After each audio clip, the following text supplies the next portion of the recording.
meeting to order. Please rise for the pledge. Pledge allegiance to the flag of the United States of America and to the republic for which it stands, one nation, under God, indivisible, with liberty and justice for all. Good evening, everyone. We will begin with item 1.1, which is presentation of permanent art collection to the Board of Education. Hello, everyone. My name is Patty Binkson. I'm a teacher at Rockville High School. I teach art on behalf of the art department and all of Vernon Public Schools. I'd like to thank the board for your continued support of the arts program. And let me tell you how essential it is. If you haven't read Daniel Pink, please do. Creativity is huge. The MFA is the new MBA, and he talks about creativity. In the art room, we have one assignment, one problem with 25 right outcomes. So it's really very important and essential. Taking an art class improves your test-taking ability, it improves your scores on standardized tests, and makes you just so much happier. So we've got some students here with some beautiful artwork that we're going to present to the board for their permanent collection. And from the high school, we have Julianne Callipy and we have Alicia Dillman. If you'd like to come up, ladies, and hold your artwork and show the board and our guest, it's over there, Alicia. Julianne's in 2D art. She's in Clayworks. Alicia just finished her, did you have the AP portfolio? Yep. So this is a reproduction of an acrylic painting, and, well, do you want to say something? We'll come back to you. Same, Julianne. Well, what's the title of yours? It says it's out of bounds. Does that sound right? Yes, that was my portfolio title, but me and Mr. T later figured out that it was like Renaissance Recollection. Renaissance Recollection. We've changed the name. That's beautiful. Mm-hmm. And yours is? Mine's called Point Lobos because Point Lobos is the place that it is. Okay, do you want to show the audience? Okay, these students are from the high school. And show right here. And please show the camera for our audience at home. Thank you. Okay.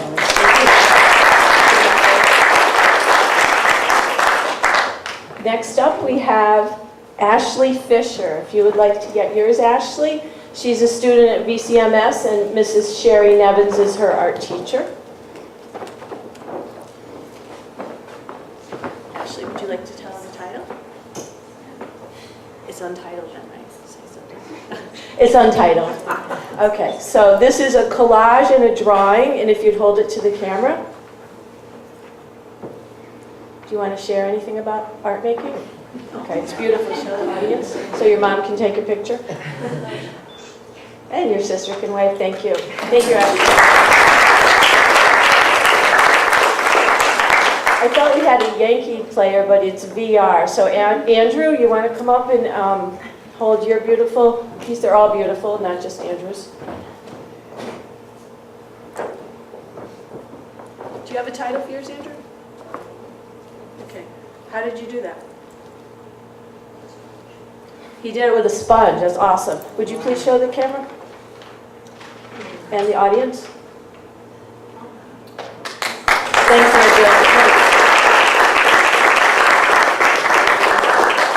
Thank you very much for the time that you've allowed us and for the gift, for wanting art to be on your walls. And the gift of a permanent collection is just beautiful. Please stop in and see me anytime. I'm in the high school, and we can continue this conversation a little longer about why art is important. Thank you so much. Those works of art are absolutely magnificent. Thanks for Thank having you. us. Oh, Michelle, please. Can I please ask a question? How do you choose art for the permanent collection? Well, the permanent collection means it's permanent, and the students have to give up ownership. So it's a dialogue between the teacher and the students. So, Andrew, do you know how your teacher asked you? You know that's here now if you wanted to get out to visit it. Okay, and how about you, Ashley? Julianne? Well, actually, these ladies at the high school, they're photograph, you can make more than one. So it's not so, you give a print away, you can print another one. The elementary and the VCMS, that's their original artwork. Jules is, hers is a print on a canvas. So the original painting, actually, she still has possession of. So how do you choose? I don't know. I mean, you talk to the students, we're asked as teachers to get some permanent work. We look at the student artwork, would you like to donate this? This is great, would you like to? And that's how. It's a good question. Anybody else? Mary, I'm going to leave this here for you. Thank you. It's displayed here in the boardroom. What's the artwork at VCMS in the auditorium? Is that part of the permanent collection, or is that just VCMS? VCMS's collection. I think that's VCMS's collection. That's their They put that collection? up every year. I mean, they add to it every year. I'm just wondering, this artwork is just beautiful, but I imagine that we will run out of space. And my thought was, when that happens or before that happens, if the student isn't interested in having their artwork back, then an auction would be a wonderful way to send money to the art program. That's all. Student could buy it back. No. I was just reminded that Julianne's work was a gold medal at Scholastics. I forgot that. And Helen Rebecca would have been here, but she had an accident and she has 40 stitches on her face. So she's feels very badly that she's not able to be here tonight in front of all of you. So I send her well wishes as well. Any other questions? Thank you so much, everyone. Your artwork is beautiful, and we are thrilled to add it to our collection. And it's a tribute to not only our students, but the staff who work with our students who are able to help them produce such magnificent work. Thank you. We will move on to item 1.2, feasibility study presentation by Malone and Broom. Thank you. I'd like to turn this over to Mr. Porcaro. We've had an RFP go out that the board had approved, and we've invited Malone and Broom to present to the board this evening and be able to answer any questions. Mr. Porcaro. Thank you, Dr. Conway, through you, Madam Chair. It's a pleasure for me to introduce Rebecca Auger, Principal Planning Analyst with Malone and McBroom, who is our highest scoring vendor for the review process as a result of the RFP that we have publicly posted. And we have not executed a contract yet, but based upon our review process, the content of this presentation allowed them to be the highest scoring vendor. So it's a pleasure for me to turn it over to Ms. Auger. Thank you. Thank you. I appreciate the opportunity to be before you tonight to talk about the services we can offer Vernon Public Schools. Can everyone hear me okay? So just to give you an idea of the project team that we've assembled for Vernon, I am part of the planning group of Malone and McBroom. We are a larger engineering and construction design firm in the state, but the planning group over the last decade has done a lot of school facility planning, school enrollment projections, reconfiguration, redistricting studies of that nature. Along with Malone and McBroom, we have Tom Jacobitis, a retired school superintendent with over 30 years of experience in Connecticut education, who has worked with us on several similar projects over the last really 8 to 10 years. And he brings a wealth of experience and knowledge and expertise in education programming and facilities and strategic planning. Tom unfortunately couldn't be with us tonight, but he is part of the project team. A little more detail on our experience with school planning. Malone and McBroom has done more than 17 facility studies over just the last 5 years. We've worked with school districts with anywhere from 800 total students to over 21,000. Most recently, for facilities sort of planning studies, we've worked with Milford schools, East Hartford, New Milford, and Manchester. We've been providing ongoing support with Manchester's Smarter Initiative. And really, regardless of the school district size or location, the basis of our studies is founded on a really comprehensive understanding of the demographic, housing, and economic trends in your community, because those most highly influence your enrollments. And I would add to that for Vernon and any school system in the Hartford region, understanding what's going on with the magnet school enrollments. Our philosophy on school planning studies of this nature is that our role in the process is to provide you the data and the technical information and skills that you need to make really well-informed decisions, because these are difficult decisions for boards of ed to grapple with. We like to work closely with the school administration and the Board of Ed or committee if you set one up in the planning process, because you have a lot of local knowledge that's important to facilitate the process. And we think it's very important that you inform your constituents, your public, your parents, your teachers along the way, because nothing can hold up a great plan more than public outcry at not having known what's going on in the process. So our understanding of what you are looking for in this project is really to align your facilities with where your enrollments are headed and where you're headed educationally, programming-wise. And so we understand that you were looking for the comprehensive enrollment analysis and the projections and evaluation of your space usage and how you're using your buildings now, and then testing how some alternatives on how you might use your buildings in the future based on good enrollment projections. We view this project as a first step in a much larger planning and implementation project, where this is really testing feasible alternatives. The actual planning for implementation is another process that follows upon this one. So just to touch on the factors that we would look at, again, the major factors influencing enrollment are demographics, housing, the economy, and regional enrollment trends in this area. So we like to look at not only town level data, but also neighborhood specific information.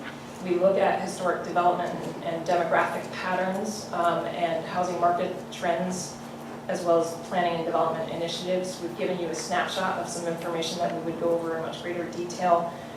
We obtain live birth data from the Connecticut Department of Public Health, meaning that we actually get addresses for birth data, which is very important if you are considering making any changes to elementary districts, whether it's redistricting or school consolidation or anything of that nature. It really helps to hone in on projected kindergarten enrollments for individual neighborhoods and areas to understand what the birth trends are in those areas. Sure.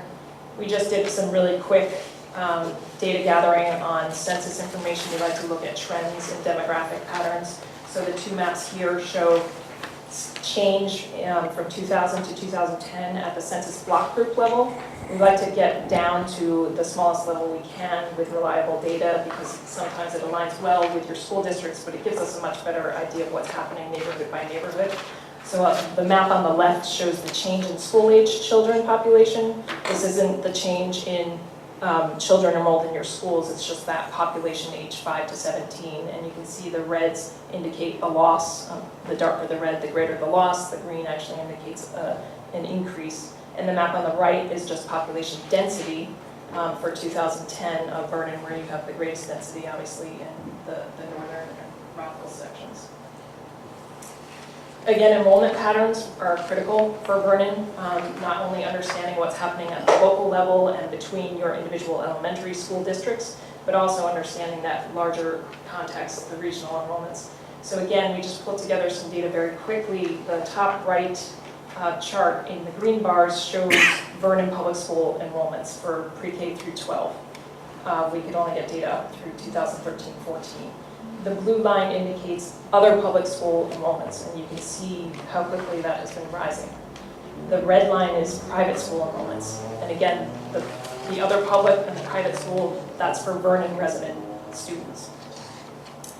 The chart on the lower left breaks down the Vernon resident student enrollment in other public schools, because that market increase is quite interesting. And so if it's broken out differently across age groups, you might look at particular high schools in the area or something like that that is attracting students. But really your draw has been to Connecticut schools and Hartford magnet schools, and I think it was about 120 are in Connecticut now, and close behind is Hartford regional schools. And it's been across grade levels.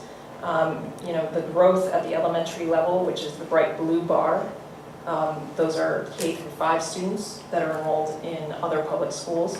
Has been growing, but so has the high school and the middle school levels. All of that information, the housing, the demographic, the enrollment trends, all feeds into our enrollment projection models.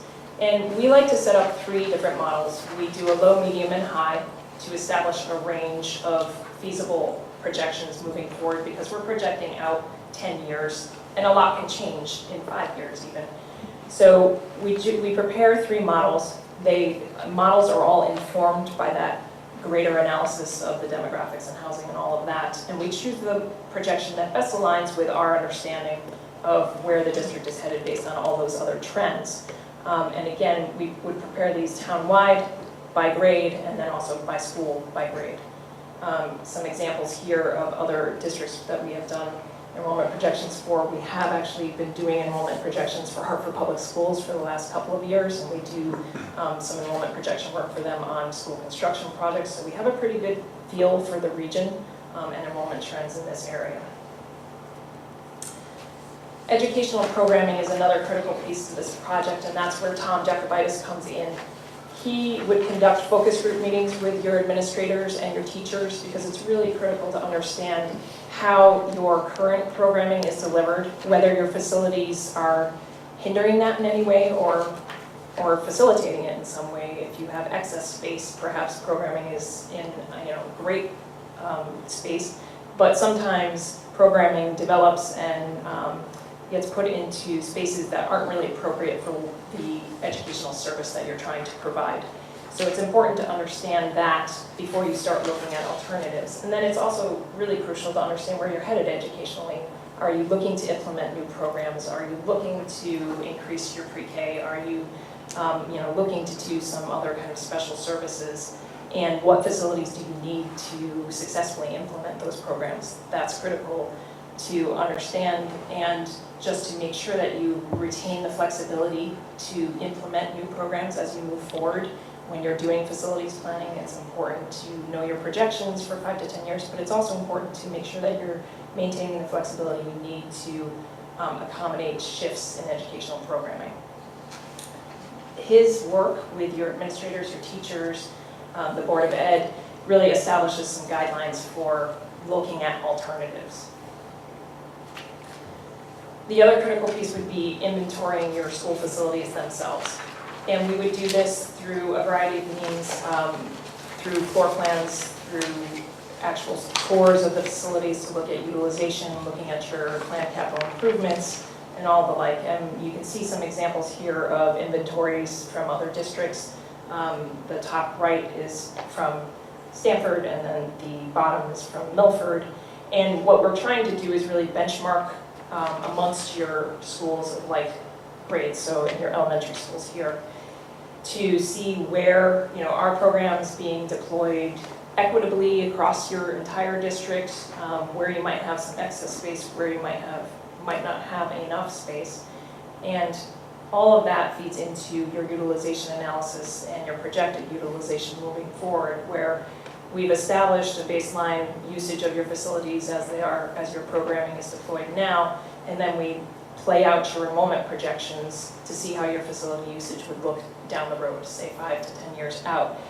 And here we actually get into the very detailed level of not just looking at a total capacity of the building and the total number of students. We actually do the classroom breaks. We break out the number of sections so you have an idea of what the staffing implications are, and a true understanding of the usage of the building 5, 10 years out. So the top right is an example from Greenwich, where we took the enrollment projections we prepared, we had their facility utilization analysis, and we ran it out. And in the red, you could see where they didn't have enough space we were projecting, and in the green, where they had excess space.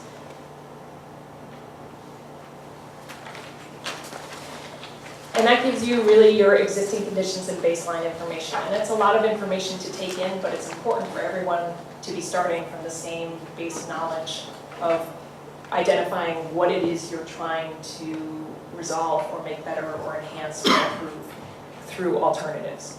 And I think having that wealth of knowledge and the real data for what you probably anecdotally already know, but really understanding the data and understanding the implications for the future helps you make better develop alternatives to study. So we would work with the administration, the committee, the board, however you set it up, to generate some alternatives to test fit and evaluate. And our evaluations would include implications for staffing and costs and facilities and transportation if redistricting comes up. We try to take in a really comprehensive assessment of the alternative. And here you can see some examples of working on alternatives with different districts. The top right is with Darien. We're working with them right now. They're grappling with whether they can remove portables from their elementary schools. The bottom two charts are from Milford, where we spent a year working with them on different alternatives for their entire district. We understand that we would be looking at perhaps grade or attendance area reconfiguration, perhaps programmatic changes, and maybe even school consolidation. We've worked on studies that have dealt with all of those issues. For example, in Stratford, in the green chart on the bottom, again, we worked with Milford for over a year. And public outreach is another component that we think is very important. So any information that we provide, we like to provide in a web-friendly format so that you can get it out to your community, and we're happy to tailor a public outreach program to what we think is most appropriate. So that's an overview of the services that we can bring to Vernon Public Schools. We think that if you elect to engage us on this project, that you would have really leaders in enrollment projections and facility utilization analysis in the state working with you, that you can be confident we really understand the regional context behind this project, and that we have a good track record. And I don't know if the selection committee contacted our references, but we encourage all our potential clients to contact our references because we believe we have a positive experience with all the school districts we work with. So with that, I'll take questions. Thank you. Does anybody have any questions? Mr. Kemp? Thank you, that was very thorough, and I was listening for some key words, and you did mention transportation, so I'd like to understand what you meant when you said including transportation, i.e. traffic flow, windows of delivery. What did you mean when you said you would also include transportation? So Mylona McBroom does have a transportation and traffic engineering group. So if we are looking at alternatives that are very site-specific issues, and it's a grade reconfiguration or it's a school consolidation and having to change up something to a site-specific unloading, loading area, timing, all of that, we can look at that. I was thinking more globally from a feasibility perspective. Transportation issues, if you consolidate a school, you're going to have to bus kids presumably farther than they're being bused right now. You might have to add bus runs. We would work with your transportation provider and coordinator on generating some cost estimates of any changes to your transportation patterns based on any kind of alternative that we're looking at.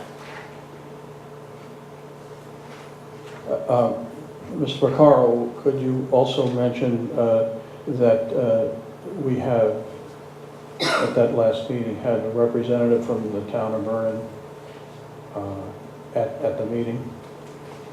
If you would, please. Through you, Madam Chair, yes. We had actually two representatives. We have Mr. Kleinhans, Director of Public Works, in his capacity with the schools, and also our town planner as well participate in the review process. Thank you. Anybody else have any questions? Excellent, that's why we have no questions. Thank you very much. That was very informative. Thank you. Appreciate it.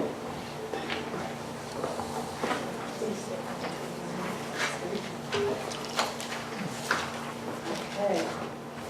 We will now move on to item 1.3, Maple Street School Vision for Improvement. Thank you. As Ms. Trentolo and Ms. Miller are coming to the microphones. They have a presentation for you this evening. The two of them have been trained in two parallel but slightly different areas in terms of becoming turnaround principals. Ms. Trentolo started early last May in a cohort of incoming principals or sitting principals to travel really the country to observe turnaround schools and to learn lessons from those turnaround schools. She's continued with that cohort of people over the last calendar year, and there is an option for her to continue on to receive that. She's also received executive coaching for this past year through the same program. Ms. Miller is a resident principal, so she is earning her administrative degree this year through the University of Connecticut, and has been placed at Maple Street School more or less as an intern, and we call her the resident principal. But her learning over this past year, very intensive, it's usually a 2-year program, very, very intensive this year, is also focused on turnaround schools, and that's why she has been placed at Maple Street. And so I've asked the two of them to come and share the vision for Maple Street School and what turnaround means and how we're going to turn it around. So, Ms. Trentolo, thank you.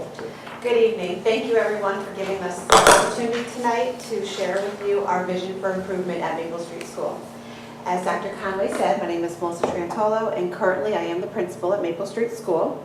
I became a member of the Vernon Public Schools family back in May of 2014. At this time, I was very fortunate because I also became a member of Lead Connecticut. During the months of May and June, I got to travel around the country visiting Boston, Chicago, New York City to look at successful turnaround schools. I got to first-handedly talk to effective administrators and see what it takes to turn around a school. Using that information, I came back to Vernon and delved right into the work. And I'm Jen Miller. As Dr. Conway introduced, I'm resident principal at Maple Street School. I have enjoyed my opportunity this year to be working and learning at the same time. I'm at Maple Street School Monday through Thursday, working alongside Melissa. And on Fridays, I have class with my cohort colleagues who are from other Alliance districts, such as New Haven, Meriden, Norwich, New Britain. And it's just been a great opportunity to work and learn and try and tackle some of our issues. So we'd like to begin by giving you some background information about our community of learners. We have approximately 316 students. 53% of our students are minorities. In comparison to the other elementary schools in the district, they range between 18 and 36%. And this is information that was published according to the Strategic School Profile in 2012 and 13. 100% of our students at Maple Street School receive free breakfast and lunch. This year, Maple Street qualified for the community eligibility provision because so many of our students receive SNAP benefits, are foster children, or homeless. So this brings to Maple Street School a unique set of needs, which is why we shared with you in your packet the New York Times article about poverty's damage to learning. I hope you had an opportunity to read through that article. We have a very dedicated staff at Maple Street School, and we work very hard every single day to meet the needs of our diverse students.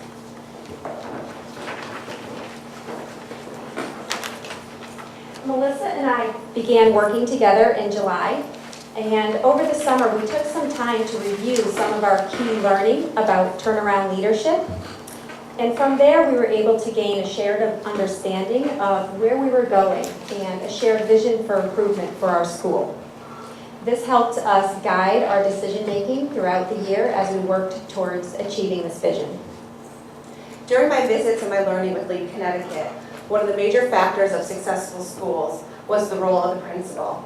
In one of my required readings and one of the books that also the administration of Vernon Public Schools purchased for us was Leverage Leadership by Paul Bambrick Santoyo.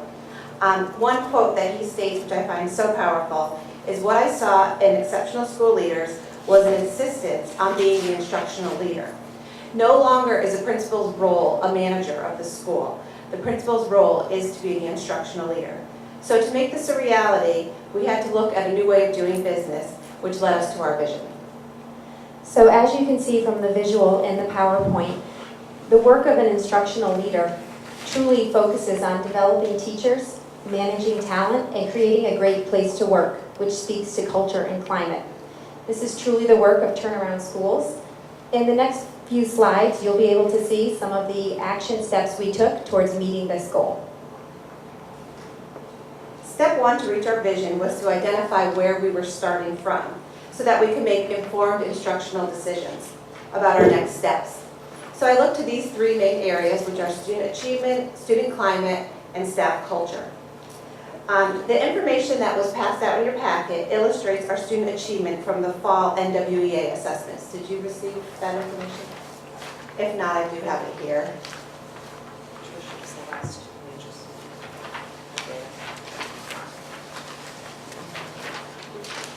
If you do,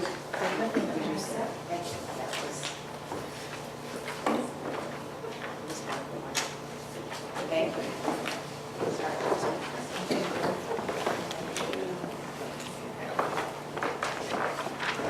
So using our NWEA information as one of our data starting points, you can see that Maple Street School is substantially lower than the other elementary schools in Vernon when it comes to reading and math. In addition, when I looked at our student climate data, it showed that there were over 600 reported office referrals last year, and that student attendance was also an issue.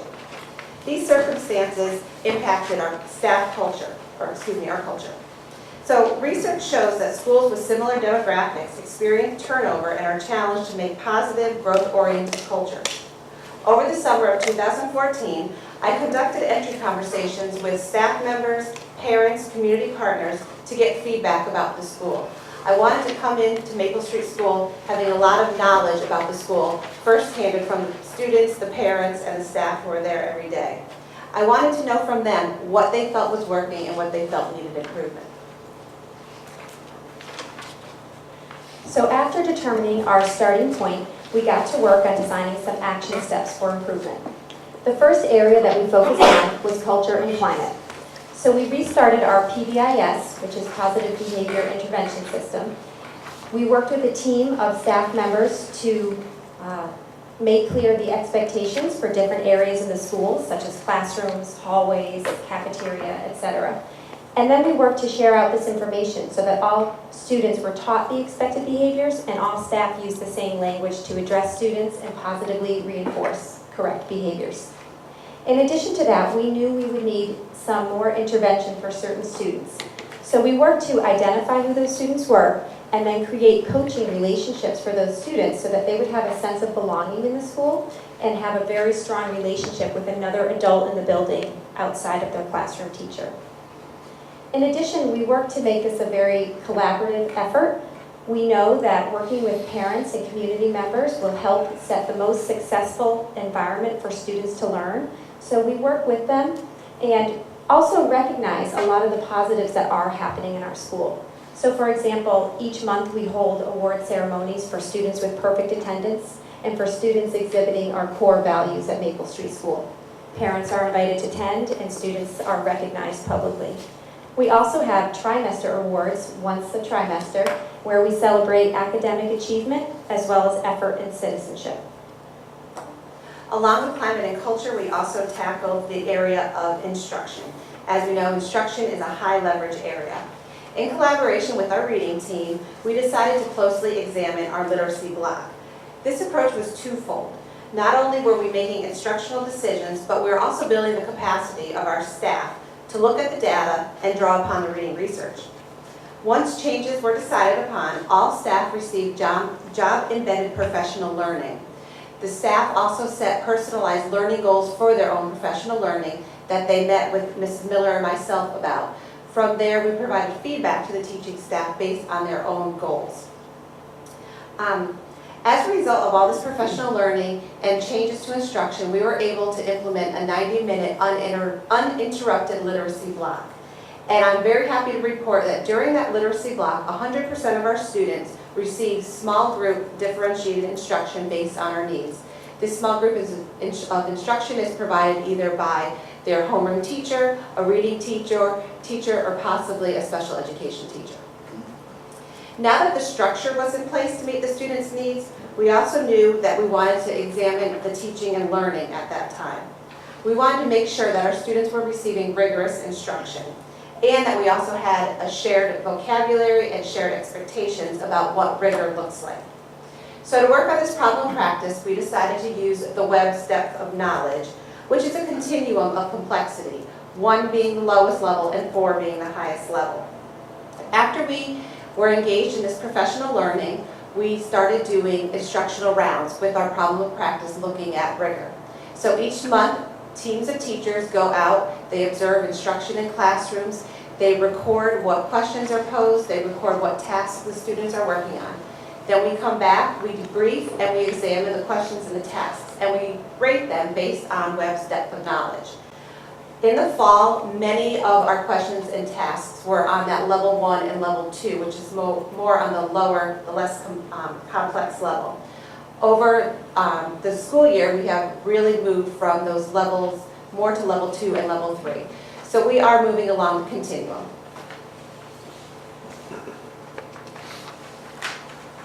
Throughout the year, we have been continuously monitoring our progress, and we'd like to share some of our results thus far. As you can see from the chart on the PowerPoint, Maple Street students have made great progress in all areas, reading, writing, and math. So according to district benchmarks, our students, more of our students are meeting or exceeding the district benchmarks. So for example, in reading, there was a 26% increase in the number of students meeting or exceeding expectations. We look forward to getting our spring data. We're in the process right now of obtaining that and getting those assessments. Once we have that information, we will work with the team in our school to help us make some decisions for next year and guide our progress going forward. So this now brings us to year 2 and beyond. We want to make sure that we're able to sustain these positive trends and that they continue to go up. So going forth with next school year, we will still be continuing to focus on instruction. This quote from Kim Marshall I found very powerful and speaks to the message of how important instruction is. The quality of instruction is the single most important factor in student achievement. So going forth, being the instructional leader, I will have a presence within the classroom, observing teachers, providing that feedback, and also building the teachers' capacity where they will then be able to become learners themselves and build capacity to other staff members. For our culture and climate, again, Paul Vambrick Santoyo has a very powerful quote. The truth is that both instruction and culture are vital, and both must be led simultaneously. Neither factor will make a school great without the support of each other. Also going forth in the future, I really want to utilize our community school. I feel like this is an opportunity to continue to support our students even after the academic bell rings. I want to utilize community partners to support our curriculum through enrichment activities for our students.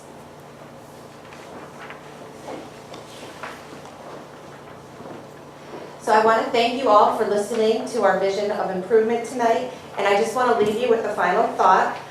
This was a quote taken from our Alliance Grant application, which says the most important improvement strategy for Vernon Public Schools is to recruit, retain, and professionally grow highly effective teachers and administrators, and to provide them with the right tools.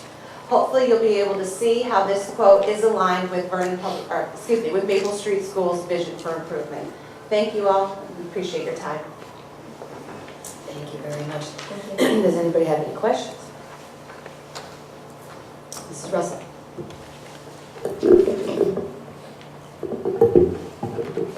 I like the program. First of all, the 90-minute block, is that for every child or just some? All students in grades K through 5. Okay. And parents, have that improved? Excuse me? Parents, have that improved with them We haven't. collaborating with you all?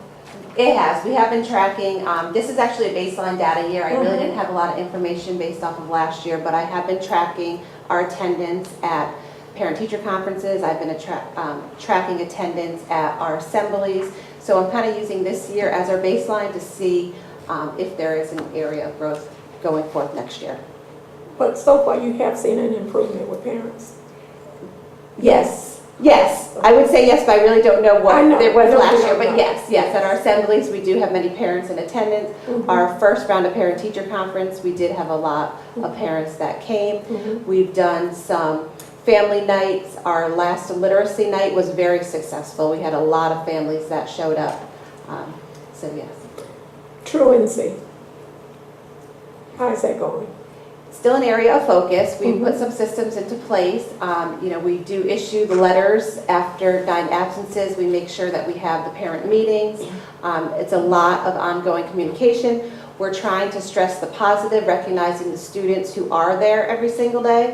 And we're also trying to make it more of a class-wide competition. So at our monthly assemblies, besides recognizing individuals, we recognize classrooms. So for example, classes can earn tokens. So classrooms that are clean at the end of the day, the custodian will leave a little blue chip in a baggie. A classroom that does well in the cafeteria, they'll get a yellow chip. Classroom that gets a compliment in the hallway will get a red chip. And then at our monthly assemblies, we give out these little trophies to the classrooms, and they go from classroom to classroom, and the kids just absolutely love it. We've included also an attendance one. So at the end of each month, we look at our attendance data, and the classroom grades 3 through 5 and grades K to 2, who has the highest attendance percentage, also receives a trophy for the month. So we're trying to recognize the positive and be very proactive with parents, making phone calls. Because many times you find with attendance, kindergarten is probably the grade level that has the worst attendance, and a lot of times it has to do with families. So we're trying to reach out to the families to provide them any supports that they may need to getting their children to school every day and on time. What's your summer program look like? Well, our summer program, we're going to be doing the summer school, but it will be housed at Center Road this year. We will be having through Vernon Youth Services the lunch program.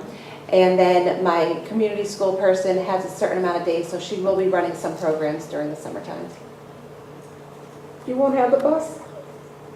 The book bus? Yes. Oh, yes, we have the book bus. Yes, I will have my day on the book bus also. Yes, I will ride the bus this summer again. It was fun. It was fun. It was a good time. Thank you. Thank you. Sorry. The article that you provided us from the New York Times was very powerful. And your presentation was so thorough that I really just have a couple of questions or comments about that article.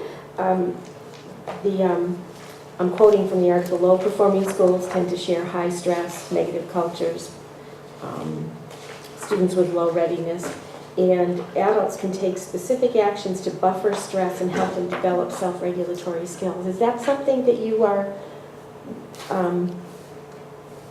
focusing on as well? The stress levels? And with our PBIS supports, we have the Tier 1 system in place that is school-wide, but then we're also focusing on our Tier 2 students. That's where we arrange for those students to have the coach, which is another adult member in the building, someone that they feel safe and comfortable with, that they check in with every morning to kind of see how they're doing. Our social worker and our psychologist is also putting certain programs in place. So yes, it is an area we're trying to address. And also, this was more focused on, I understand you want students to establish relationships with adults in the building outside of the classroom teacher.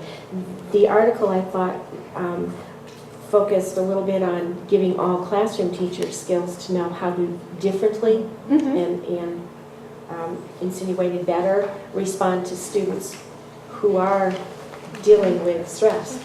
That's something that we're also working on during several staff meetings. We've used that as professional learning time to work with some teachers who are doing this well and have them share out with the rest of the staff, as well as draw upon some knowledge and resources from our school psychologist and social worker so that our teachers have tools to help students learn to self-regulate.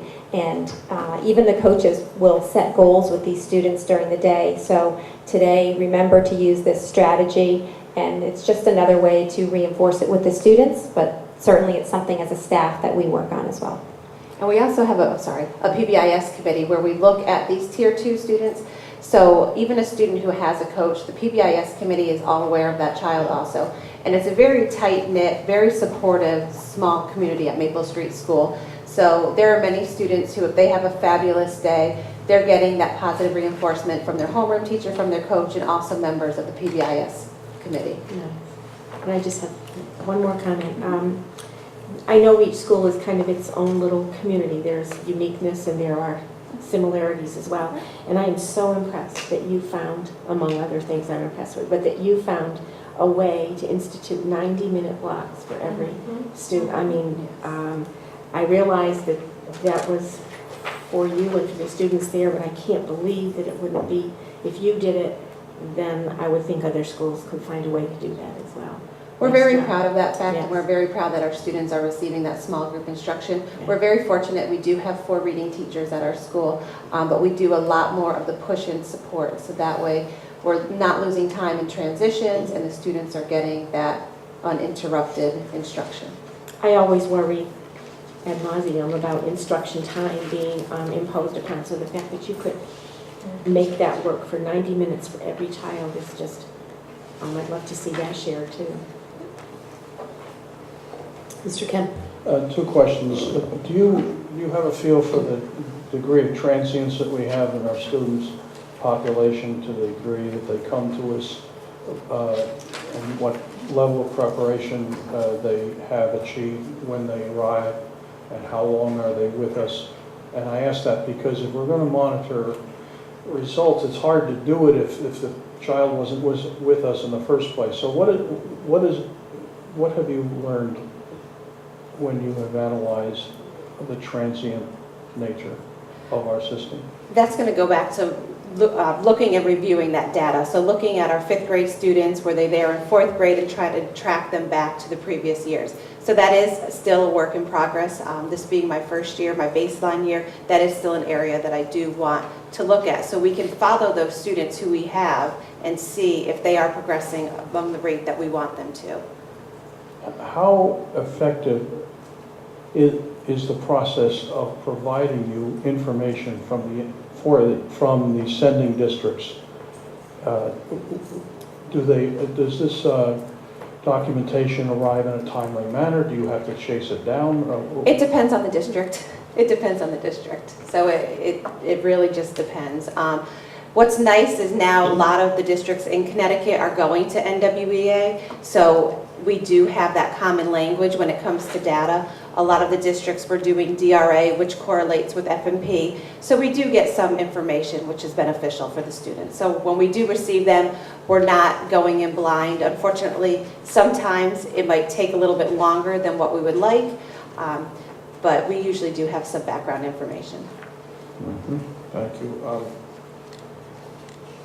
My other question has to do with your reaching out to parents whose primary language is other than English, and helping them understand what you're trying to do. And undoubtedly that would be a challenge anywhere, but could you share with us what you're trying to do to bring those parents along with the students? Most of our students who speak a second language are housed at the other elementary schools, Skinner Road School and Center Road School. But that being said, we still do have students, so we just try to create a sense of welcome. We want everybody who walks into our building to have that sense of welcome, that sense of warmth. We've been very fortunate this year where we've had a lot of outside people come in, and that's always one of the questions, the first questions I ask. When you walk through our doors, what's the feel of our building? How do you feel? And I think that says a lot. So just having that warm sense of welcoming. Well, if I could, I appreciate the fact that the children are not necessarily there, they're elsewhere. I'm talking about the parents. If you're not aware what language the parents speak, you're somewhat at a disadvantage when you send instructions and report cards home and tests and so on, if the parents can't read it and help them. And so that's really the question, not so much which child speaks what language, but what language do the parents speak primarily. When the students register at Vernon Public Schools, they do fill out a home language survey. So from that information, we can determine what language is our spoken within the home. So from there, we can get a sense of information as to if English is a primary language or Spanish. So we use that information from the home language surveys. All right. Thank you. Does anybody else have any questions? Mrs. Russell?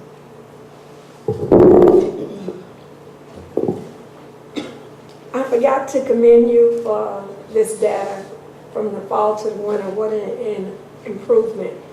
that you've already, what an improvement that you've already accomplished, and keep up the good work. Thank you. We're very proud and we're looking forward to our spring results. We can't wait to share them. Okay. I just have one quick question, and I know this is your first year, both of you, so maybe you can't even answer this, but from the fall to now, do you see a difference in the culture in the school? Most definitely. I think we see a difference with the students and a difference with staff. The staff really works fantastic together. They are always helping each other out. They use each other for buddy classrooms. So if a student needs a break, they go to a partnering classroom. They coach each other's students. Really, everybody pulls together to do what needs to be done. And they socialize together as well. On Tuesdays and Thursdays, we have an exercise program for teachers, and you'll see us outside the school building, having fun together, exercising, being healthy, and it's a great staff. I'm just going to piggyback on what she said too, just a sense of professional learning. Teachers are now being comfortable going out into each other's classroom, asking for advice, asking a colleague to come in and watch them. So we've really kind of cultivated this level of professional learning that the majority of our teachers have really responded to and really seem to enjoy. They feel a lot more supported by administration and colleagues. That's wonderful. Well, how about the students? Do you see them happier? Or? Well, we weren't here last year, but I would say there's a great sense of belonging at the school, that the kids, you can see them coming in together and eating their meals together, starting with breakfast every day and talking about what's happening, going on in the school or different events we have. They're together after school as well at the community school. So there's definitely a good sense of belonging for the students and many smiling faces as you walk through the building. And just coming to our school first thing in the morning is fabulous. All the staff members have a big smile on their face, welcoming every single child that walks in the building, who walks off the bus. It's just a very warm welcome, and the students seem to respond fabulous with smiles. And it's a great school. It's a great community. That's great. Well, thank you very much. I spurred some more questions. Just one more. Okay. How many students are in your community program, at the after-school program? Right now, it's about between 40 to 60 students. Okay. It depends on the day and what programs we have available. Thank you. Mrs. Anderson. Mr. Burt has told us in the past, or referenced in the past, creating opportunities for teachers to feel safe to try different things and make mistakes, and it's part of their learning as well. And it sounds like that may be part of what you're creating at Maple Street, certainly the support among staff, but sounds like an opportunity to try things and figure out what works for their students and what doesn't. So I think that's a wonderful thing to hear as well. Mr. Burt has told us that's important, to create an atmosphere where teachers can make mistakes. And we're trying to do that. That is our goal. When we started our new 90-minute literacy block, we read a lot of readings on Jan Richardson for guided reading. And for many of the teachers, it was new. So they developed their own goals for themselves. And then Jen and myself went in to provide feedback, but it wasn't in the sense of evaluative feedback. It was in the sense of support. So, hopefully they would be willing and able to try it and let them know that it's okay to make a mistake. You're learning, you're growing. In fact, we had a group of teachers at a certain grade level come to us and say, we're really struggling to fit this in a certain amount of time and make sure we include those higher order thinking questions. Can we do some peer observations and have time to reflect on what we see and how each one of us teaches a little differently? And so that was a really good piece of evidence for us that our teachers feel safe, because they did that on their own. So it was wonderful to see. Mr. Burt? Through the chair, I just want to take this opportunity to do a little advertisement for the rest of the district as well. Fantastic presentation this evening from Maple Street, but I also want to get it out there that this is not just happening in Maple Street. We have folks from Center Road here as well, and we are seeing the same type of professional development happening in all of our schools. Instructional rounds are taking place in all of our elementary schools. We're looking into plans for that at the secondary level. So we're really seeing the expansion of just saying, for instance, faculty meetings are no longer just to sit and talk about, housekeeping agenda items. I've been in multiple faculty meetings where it really was about discussion, professional learning, looking at articles, planning. So we're starting to see this expansion throughout the district. I just wanted to make sure that we get that out there, as well as celebrating the successes at Maple Street. So thank you. Thank you so much. It was a wonderful presentation. Thank you. Appreciate you coming out.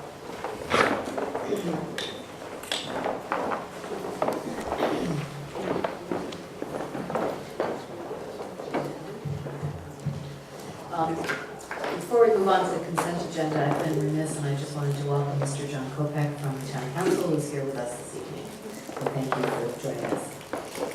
Now we'll move on to item 2.0, the consent agenda. Mr. Wolf? Motion to approve the consent agenda as presented. Is there a second, Mrs. Bush? Second. Anyone want to pull Mrs. Arn? Can you pull item B just for a question, please? Anyone else want to pull anything? Okay, we'll vote on A, C, D, and E. All those in favor? That's unanimous. And Mrs. Arn on B? Through you to Mr. Linton, if that's okay. I'm looking at the minutes from the ad hoc committee meeting, and on page 2, you had an agenda with 8 points, and suggested that Dr. Cassell and Mr. Rocket would be addressing the group and keeping them up. I'm wondering if that would be something you consider doing at a board meeting, so that we could, because they seem to be pretty broad and important topics. And I'm wondering if it's something that could be considered as a board agenda item rather than the committee agenda item, if you wanted to work that out with Mrs. Fisher. Yes, it'd be an excellent idea.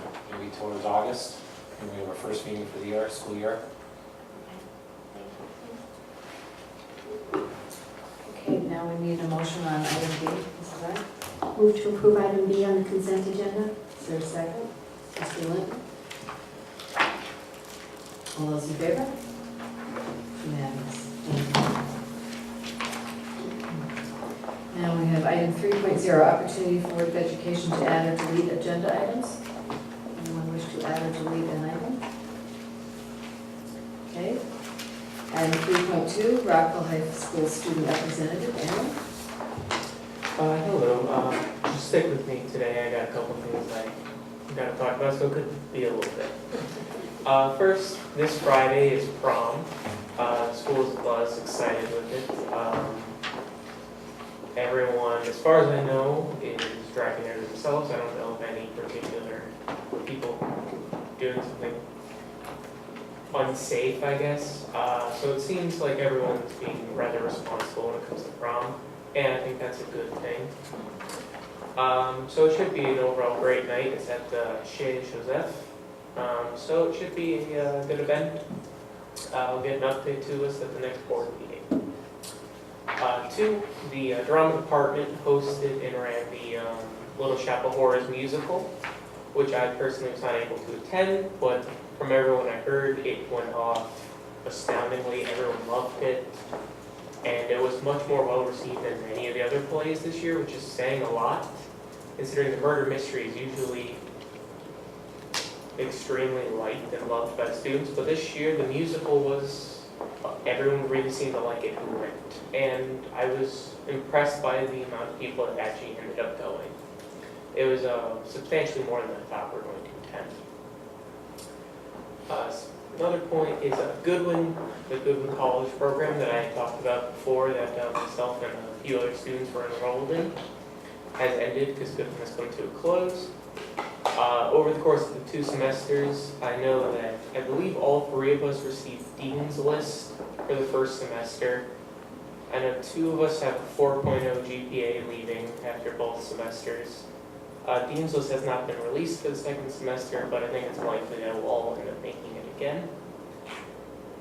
So that was a very good opportunity that we were given through Goodwin by being at this school, and I personally had gone and talked to other classes, the junior classes, encouraging them to participate in it because it was a very good opportunity for students. And now to retouch on something I had mentioned last year, and I heard brought up a lot today in class. We started a new project about education, and we're writing essays about it and talking about what type of education system we would create within certain parameters. And today we're talking about things that our school could do better or do worse, and one of the main things that people ended up talking about was to make personal finance a requirement. That you have to have some sort of personal finance class before you graduate high school. And I myself am in personal finance right now, and it's great. You learn how to balance checks, you learn how to write checks, and it's simple, but you know, it's what you need to know to get you through the years following high school. You learn about credit cards, things of that nature. But a lot of kids didn't take that and have no clue how to write a check. They don't know how to balance a checkbook, they don't know the difference between any types of credit, they don't understand what they're getting into. The financial language confuses and scares them most of the time, and they're not able to understand it. So some sort of financial class should be required before you graduate so that you don't go out into the world blind. And lastly, I'm going to talk about SBAC.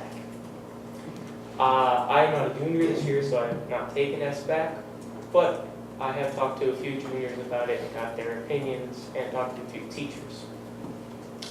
The juniors that have been taking it this year, so far have said it's gone a lot better than it did last year. The test is not as resoundingly difficult as it was last year. Kids are having an easier time with it. It's still challenging, but easier compared to last year's fiasco, because it was very, very difficult. Kids are actually able to answer some of the questions this year, and it seems to be running a bit smoother. However, on the teacher end, they were not well prepared. Most of the teachers I talked to 2-3 days before SBAC testing had even started had no clue where they were supposed to send their students, when students were going to which testings, how it was being divided, and they essentially knew nothing about what was happening until the day it happened. Now, I don't know if that's just an administrative work or something just didn't end up in a teacher's mailbox where it should have, but if it's not, I would assume that something teachers would like to know about so they could tell their students where they're supposed to go. One of the teachers had kids already started asking her like where they're going to go for SBAC. What type of, like, is it going to be A through M or N through Z for names, like distributions for when you take a test? And the teacher didn't know how to answer that because they didn't know anything about it. So moving forward into next year, I think teachers need to be a little bit more involved, more up to date on what is actually going to happen with testing and standardized testing. Whether or not this was just a little mishap this year or just no one thought the teachers should be informed, I don't know, but I felt it needed to be brought up. Thank you for sharing that. Does anybody have any questions for her? It's not a question. We should say congratulations, Erin, to do 4.0 for 4 semesters? 2 semesters, 4 classes. Really impressive. Congratulations. Actually, I wanted to ask a question about that. How many students are eligible to take classes at Goodwin? Anybody, or is there a limit, or how does that work? How do you get selected? I don't know if there's necessarily a limit. Last year when we went, there was a meeting at the school, anyone could attend. You submitted an application to Goodwin, and from that they picked a number of students. We didn't have a great number of students who applied, but I think just a lot of kids didn't know what was happening because it was only announced once or twice, and it wasn't really well known. But with next year, I've gone and talked to classes about it, so hopefully a lot more kids will show more interest and show up and apply. I remember the application process. I had to send them like transcripts, SAT scores, and I think there was something else, but I'm not entirely sure. I know some of the other schools that are involved have a great number of kids that are in the program, like East Hartford, I think has 15, 20. We had 3. So I don't know if there's necessarily a limit for how many kids can go per district. Did you go to Goodwin College for the classes, or? Yeah, we went to Goodwin College on Mondays and Wednesdays. Congratulations on doing this one. Thank you very, very much. We'll move on to item 4.0, the community forum. Opportunity for comments on agenda items, potential future agenda items, general information provided to the board from citizens and community organizations. Is there anyone who wishes to address the board this evening?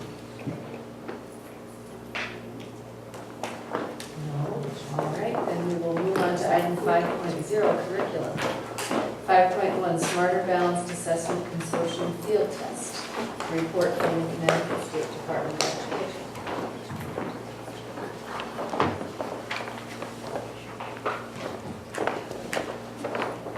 Mr. Burke, we'll go back to this. Mr. Burke. All right, thank you, through the chair.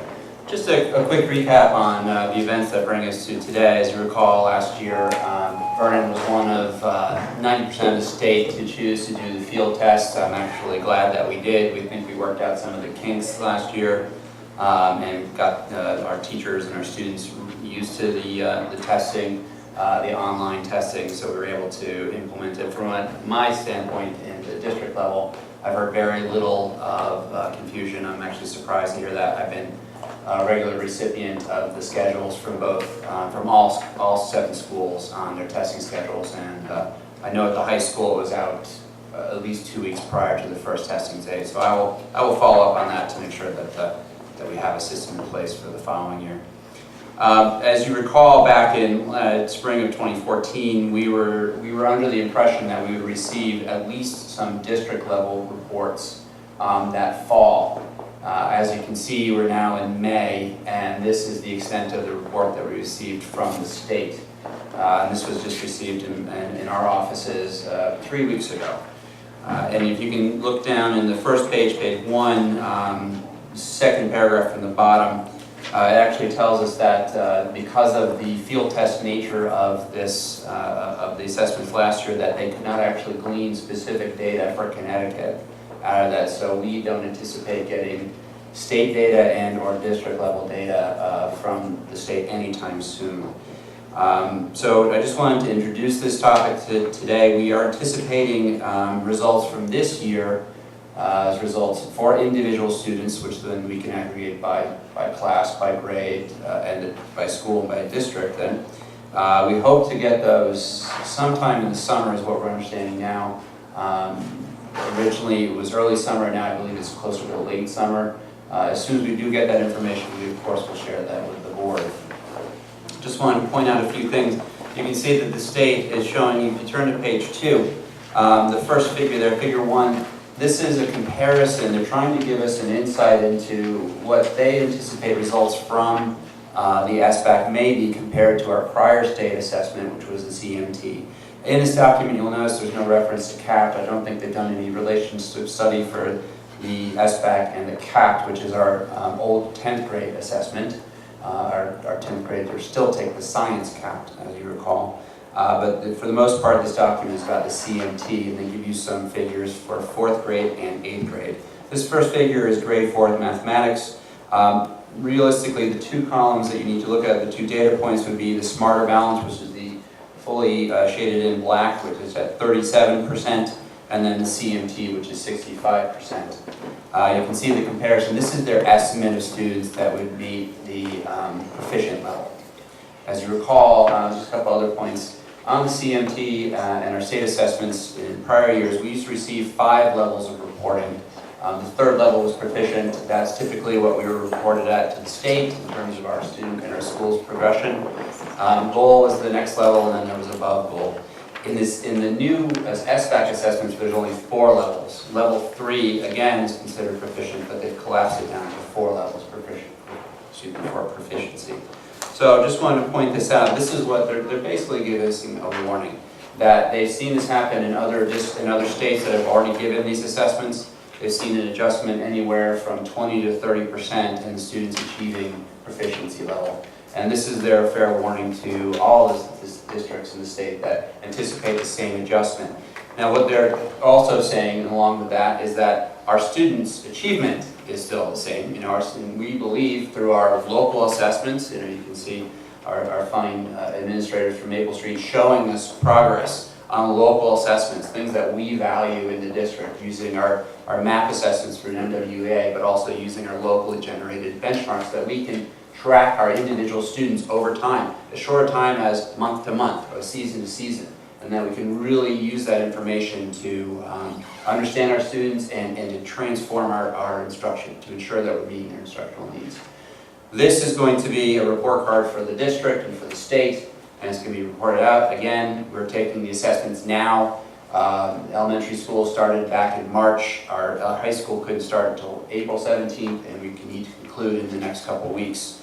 So you can see we're going to have these assessments in these 2 months, and we're not going to get results until the students are no longer with us in the summer. So the value of these reports really, and I think we've talked about this before, Dr. Conway and I, that the value of this really is a report on the district as a whole. But for us and our internal purposes, we really value the things that we are using with our students on a regular basis and can give us clear insight into their performance so that our teachers can use that information, work together, share great ideas, and really customize instruction to meet the needs of our individual students. So I'm open to questions. I'm afraid I won't have much more than what's in the document, but I can try. Mr. Kemp.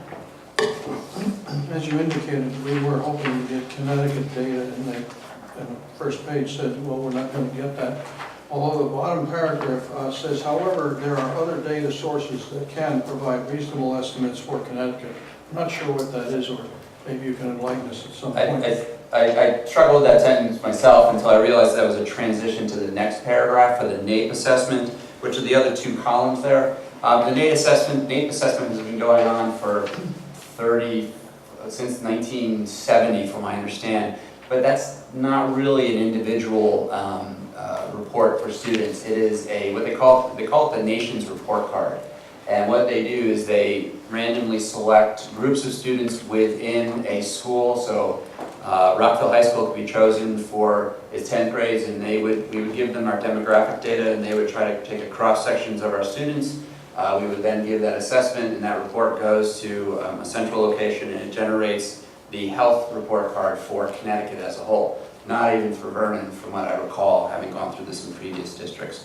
So what they're trying to extrapolate is that they believe there's a correlation between the NAEP results, so you can see there's 2 more columns, the national public and then the Connecticut NAEP results, and what they anticipate our SBAC results to be. So they're making a leap of faith, if you will, between those assessments and the SBAC, because there is some correlation. They use some of the question database from NAEP to create the SBAC database of questions. All right, thank you. I have 3 questions on page 4, 5, and 7. And on page 4, there's reference to second to last paragraph. It will be equally, if not more important, to measure growth.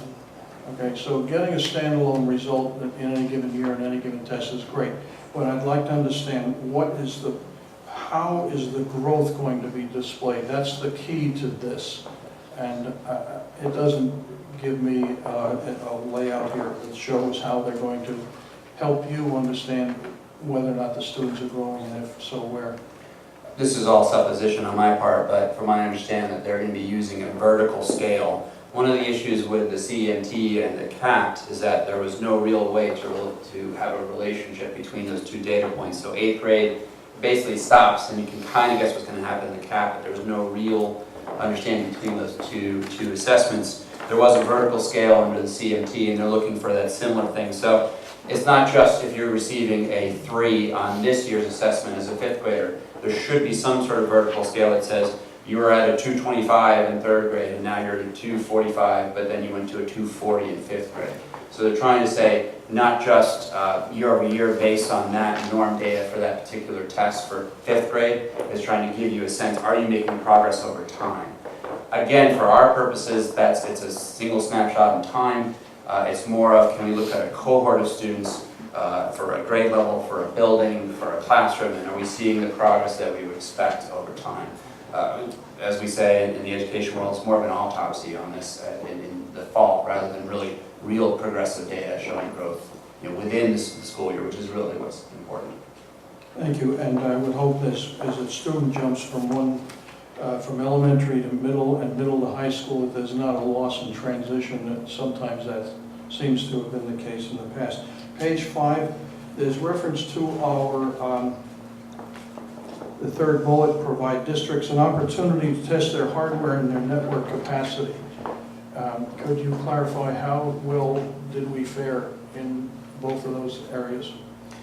My understanding is that the wireless network is working well both at the high school and the middle school, that the Chromebooks are working well at all levels. There's always a cry for more of the Chromebooks and more of the, and we're looking to improve our computer labs at the middle school and the elementary levels, which is in our current Alliance district plan for next year.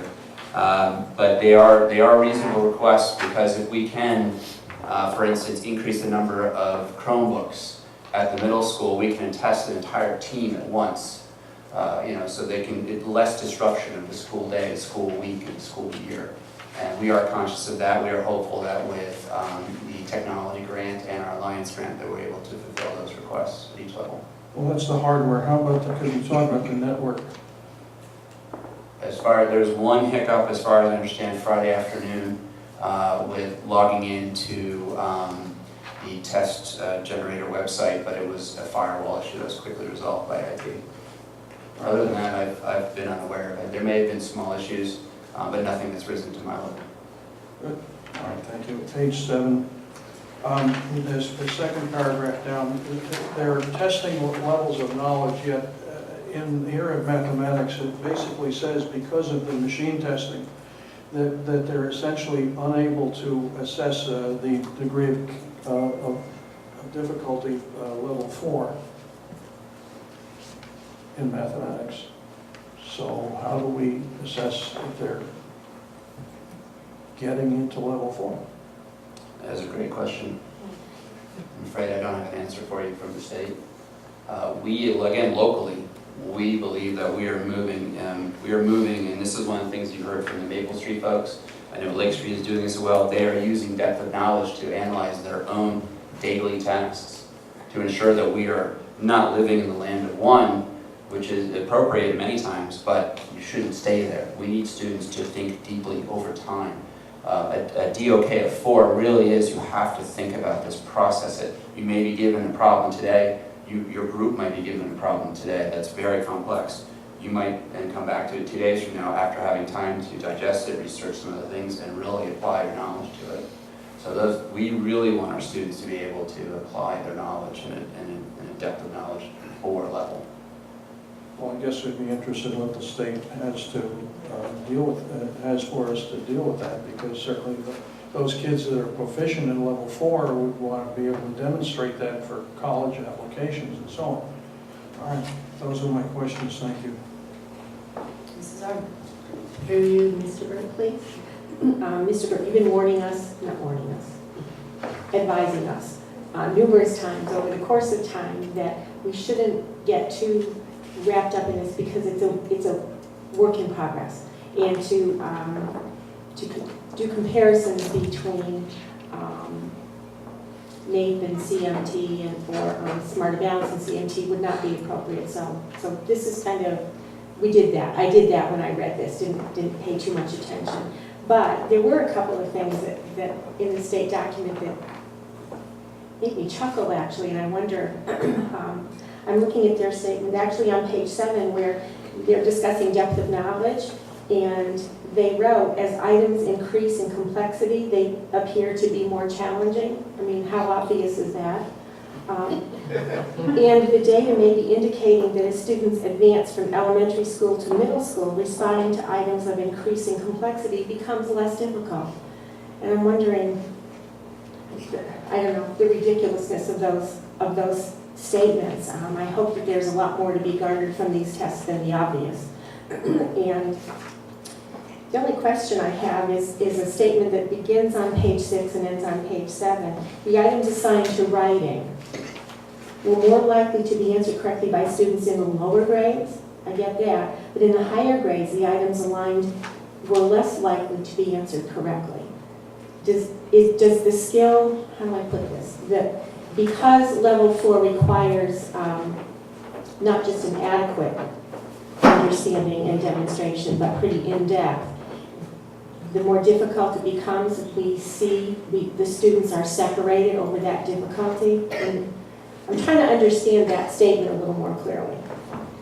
Through the chair, I read the same statement and was all equally intrigued by it. My understanding, again, this is my own analysis, is that as you get into 11th grade, for instance, the writing pieces which are the performance tests, are very complex and decidedly so, created by the SBAT folks to be complex. One that was a practice one for a couple years that came out of Michigan, I believe, was one on Lewis and Clark. You had to watch a video, read a poem, read an article. There was about 7 different resources. It was almost like an AP document-based question. So it is a lot of processing, and you actually, part of the assessment is you're given the performance task ahead of time. You have about an hour to work on it and really gain your knowledge as much as possible. And then when you sit down, the next time frame could be the next day. Usually it's within 24 hours. We work with the schools to make sure we don't try to spend that over a weekend, for instance.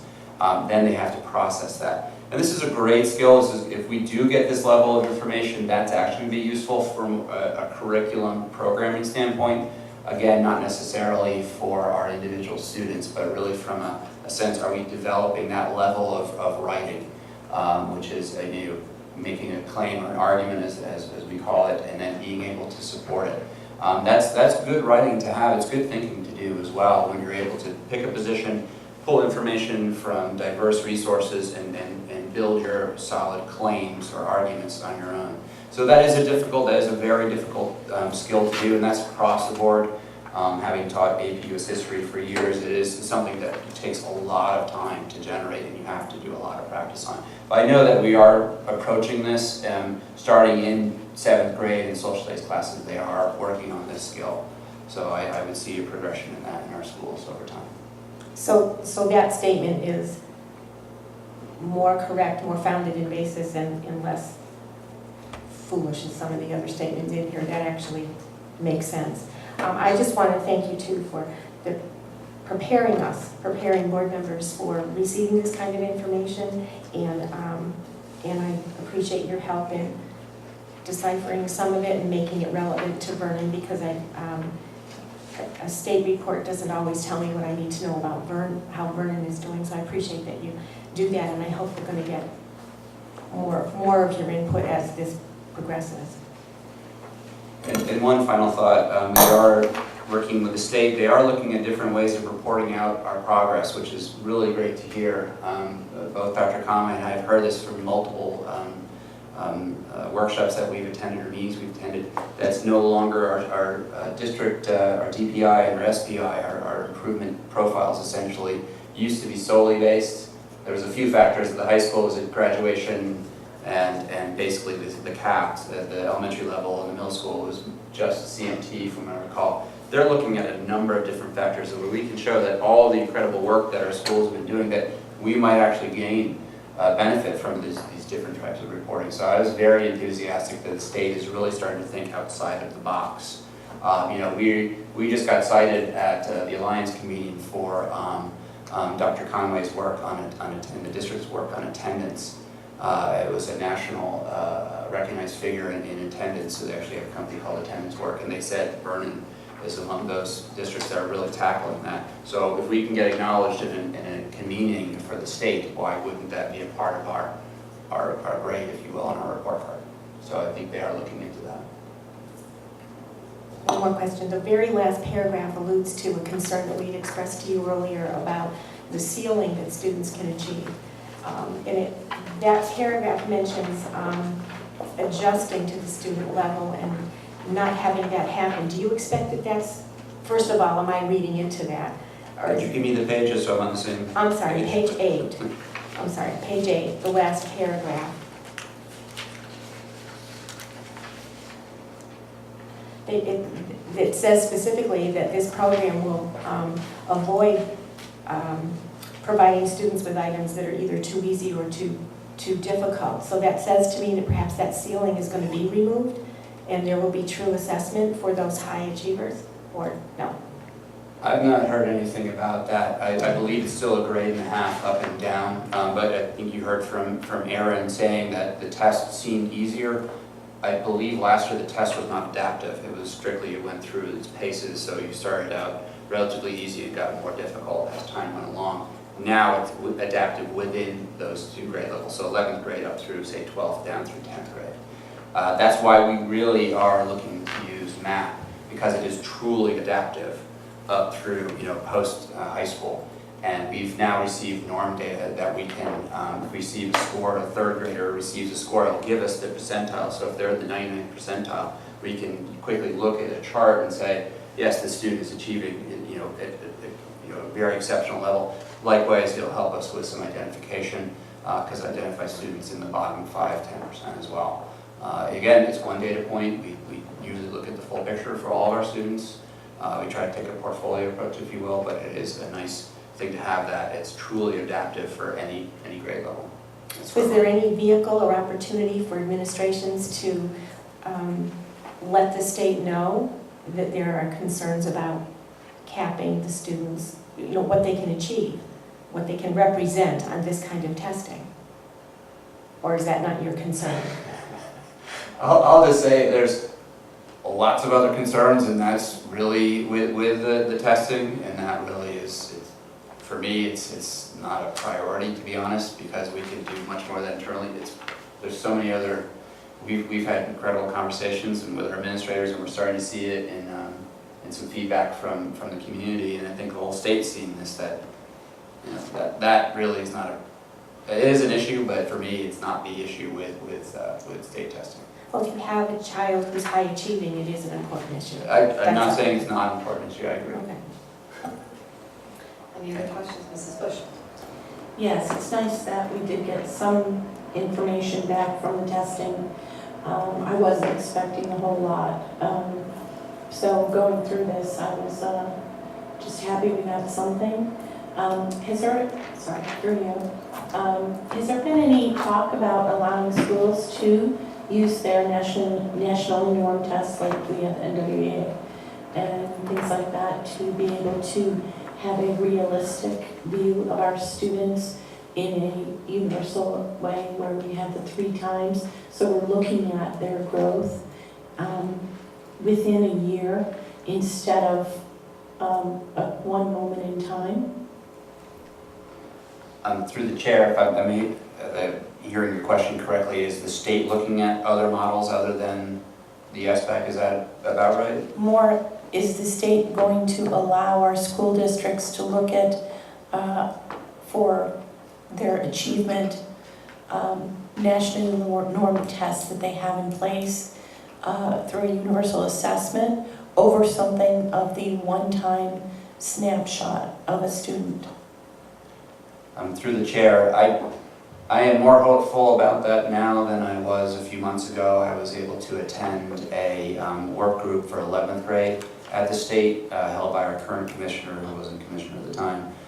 The work group really was looking at the 11th grade SBAC, and the resounding voice around the table from community members, superintendents. There was a number of teachers there. There was 5 students there. All basically said that we would prefer an alternative assessment, and really what came out was the SAT. So if the state were able to provide the SAT to every single junior across the state, it's a much shorter test. They are aligning it to the Common Core, so that could be applicable. Right now, because we're in Alliance District, they're currently paying for PSAT in 9th and 10th grade, so we could show progress over time. Again, it's a single snapshot. It's not a progress monitoring. It's not a growth model. But in terms of the benefit of that, time is 1.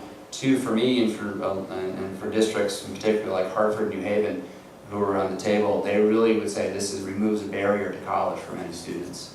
Just getting them in the seat to take the SAT is really a boon to their districts. So I think the mind is open at the state. I don't know, they're under tremendous pressure from the federal government. It's part of our waivers. We need to provide standardized testing to them, as we get a lot of money from the federal government. So I'm not sure how much leverage they have, but I'm hopeful. It also gets that instructional time back in as well if we're focused on one assessment over many assessments that are needing to be given. Any other questions for Mr. Burke? Thank you very much. Thank you. Appreciate it. Before I move on to item 6.0, there were 2. Oh, you want to add it to the finance? Okay, that's a good idea. Okay, in our folders tonight, there were 2 items that should have been added to the consent agenda, but we forgot to do that. So maybe we will add it to the finance report then. Okay, thank you. Well, then now we'll move on to item 6.1, the first reading of proposed new Board of Education policy, sexual abuse prevention and education program. Has everyone had a chance to read that? If they have any, this is a new mandatory policy that we have to have. I don't know if anyone has any concerns about this version. This is one. No concerns, I wasn't at that meeting, so I'm just wondering if this was language from CABE right from the state. CABE had two versions, and we liked some of one and some of the others, so we merged them with what we thought was appropriate for our district.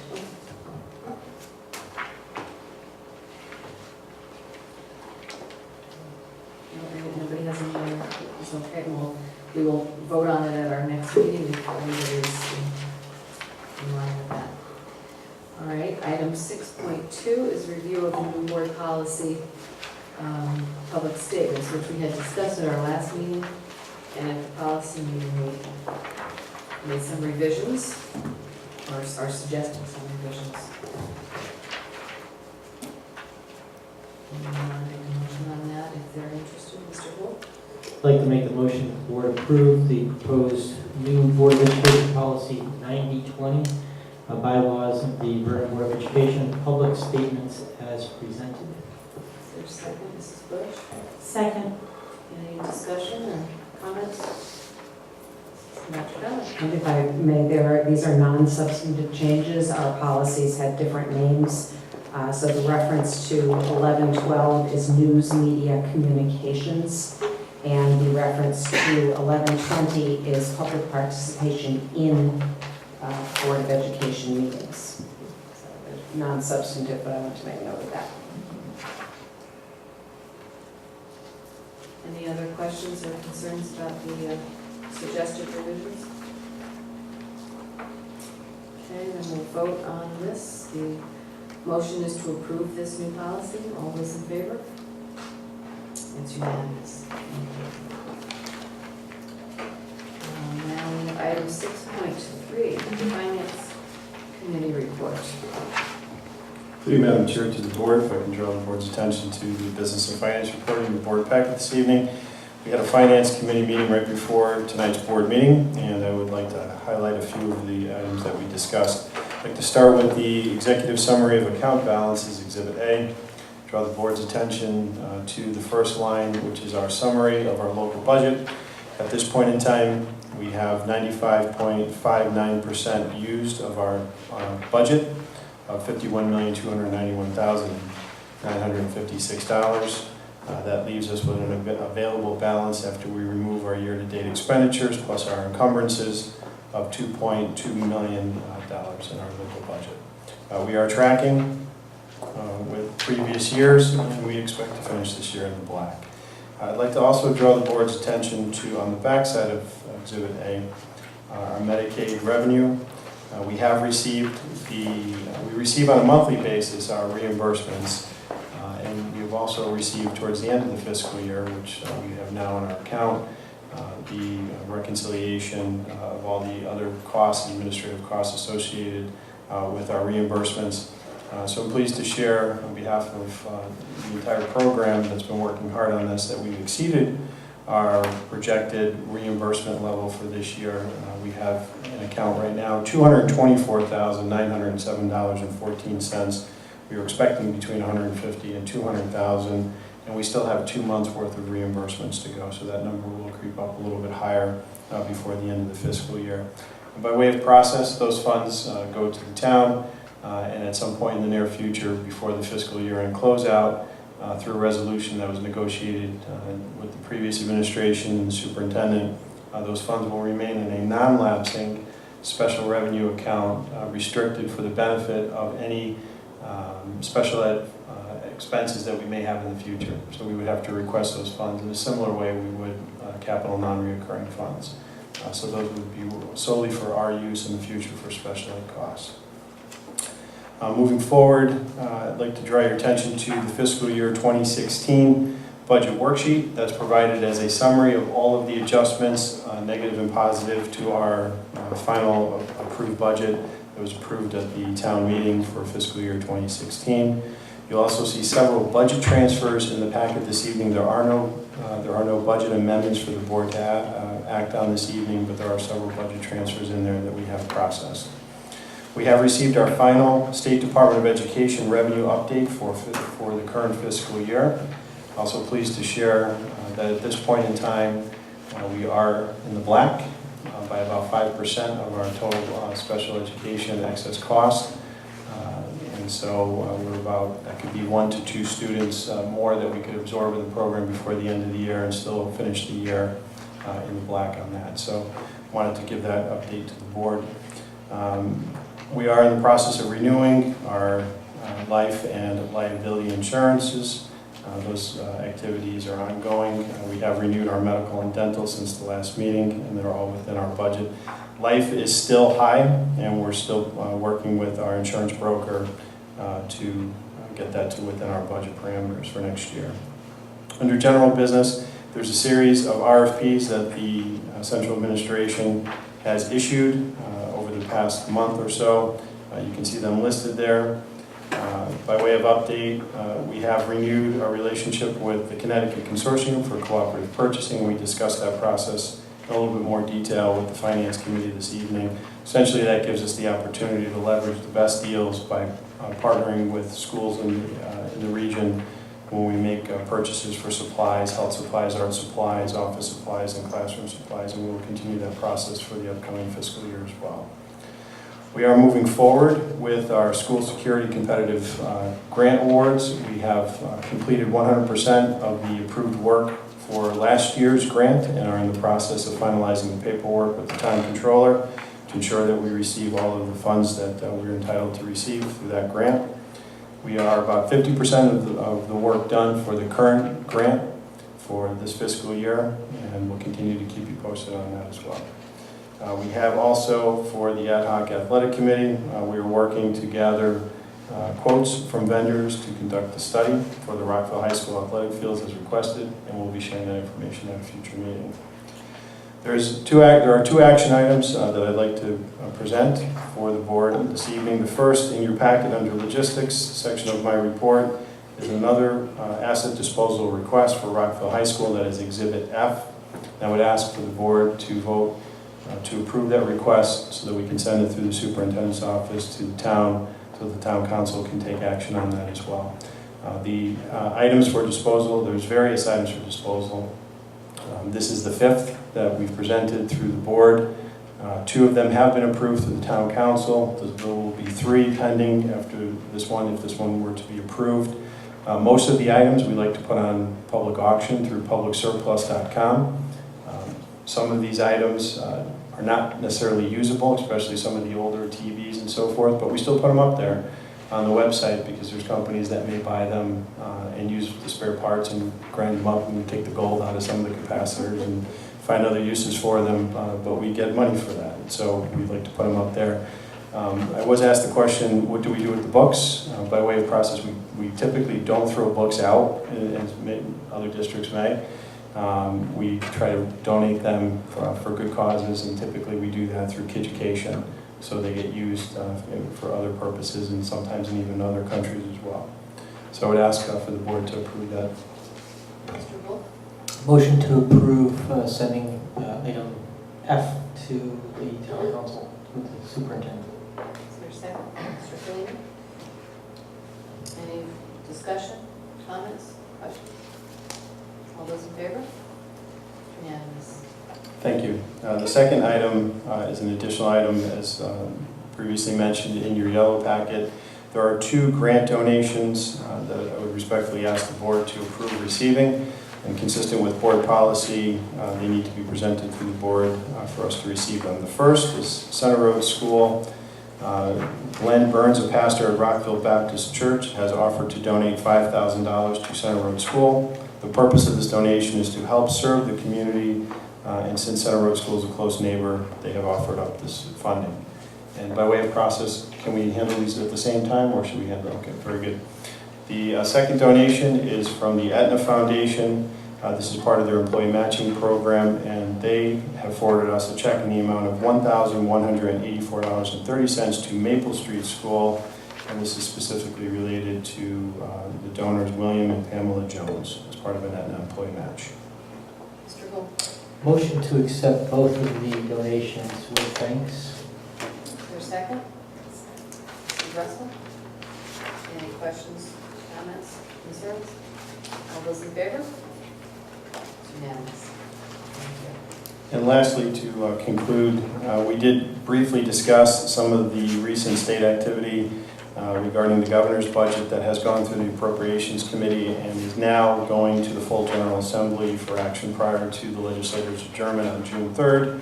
Again, none of this information that I'm going to share just in highlights with you is final. It still has to go through the final legislature, General Assembly before it becomes final.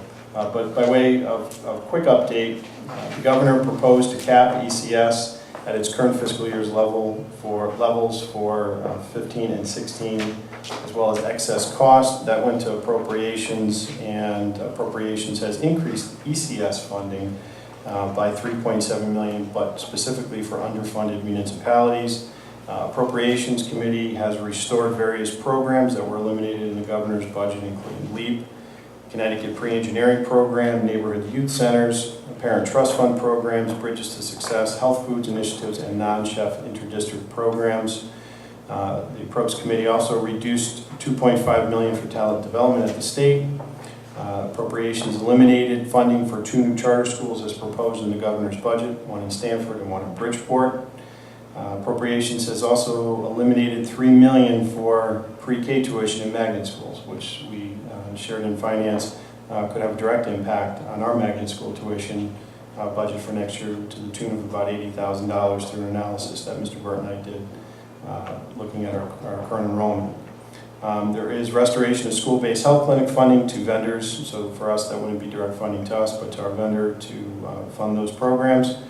And the last two I found interesting. One, there was a move from the House Speaker, Brendan Sharkey, to pursue regionalizing special education services for out-of-district services. So basically taking the Loveland Hill School model and regionalizing it, funding it from the state. So we would send our kids there and the state would pay for that program on a regional basis.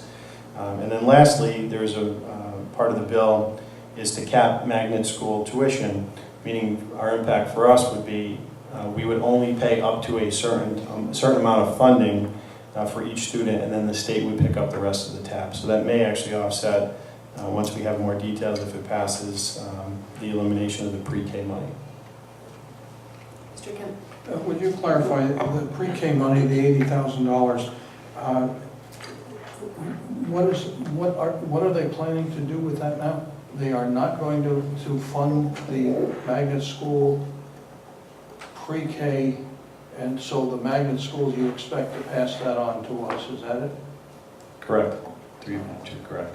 We've always accounted for the students in the magnet school tuition analysis and our cost analysis, but if you recall, we've always zeroed it out because we were assured that those funds would be there.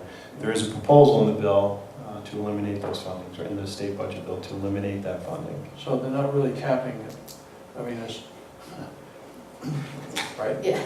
Yeah, on one hand they're removing it, on the other hand they may be capping it. Correct. Okay, so they're playing with words. What a shock. I'd like to come back to your statement about we'd be in the black relative to excess cost. Yes. Now, please refresh my memory. That would be because we budgeted frugally, I would say. What percentage did we project that we would get back from the state for our excess cost special ed amounts? Through you, Madam Chair, we had budgeted at 65%. 65%. Okay, so what percent did the state ultimately return, or do they plan to return? 80%. 80? Correct. Okay, so because we frugally forecasted 65, I never would have expected actually 80%. So that's why we're, quote, in the black. Correct. Not because they're funding what they were supposed to in the first place at 100% of excess cost. We're still in deficit 20% of that amount. For you, Madam Chair, that is correct. Okay. All right. Which is approximately how much to us that they're not sending us? Roughly.